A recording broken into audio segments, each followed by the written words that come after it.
আসসালামু আলাইকুম। আমি আজকে অনেক দিন পর শীতলক্ষ্যা নদীর পার একটি দ্বীপে অবস্থান করতেছি।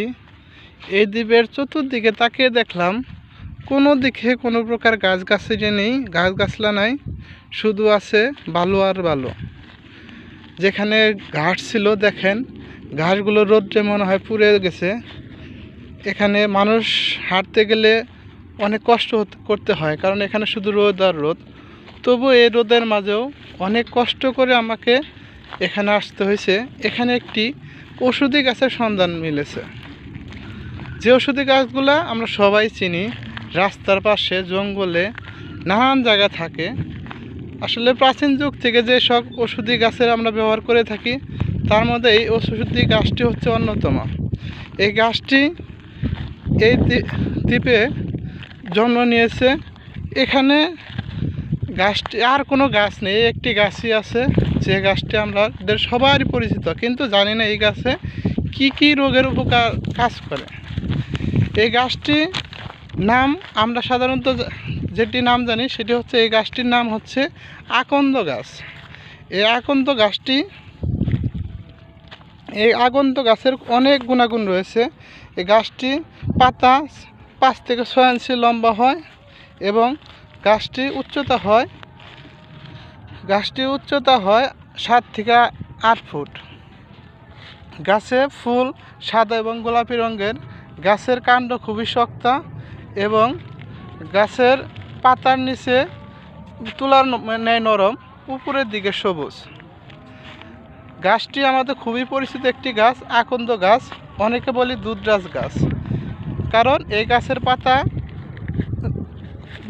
পাতা বা ডাল ছিললে এখানে দুধের মতো একটি কষ বের হয়।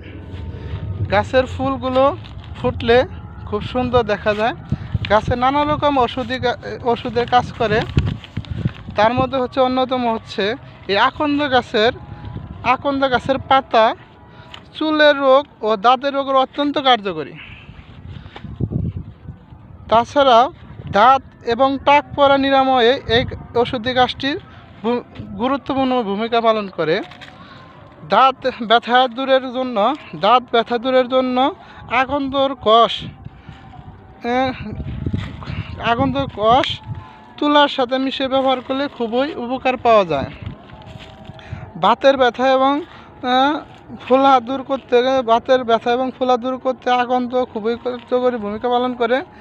আকন্দ পাতা হলুদের তৈরি বড়ি পাণ্ডরোগ নিরাময়ে যথেষ্ট ভূমিকা পালন করে। তাছাড়া বায়ুনাশক, কুষ্ঠ এবং হজমের সমস্যা নিরাময়ে আকন্দ পাতা খুবই উপকারী। বুকের সর্দি রোগ বসে গেলে আকন্দর পাতা হতে নিরাময় করা যায়। আকন্দর পাতা আরও অন্যান্য রোগের কাজ করে, যা আমরা অনেকেই জানি না। আকন্দর পাতার উপর পাশে মধু মিশিয়ে বুকের যে জ্বালা হয় বা বুকের ব্যথা হয়, সেখানে রেখে দিলে খুব আরাম পাওয়া যায়। আকন্দর পাতা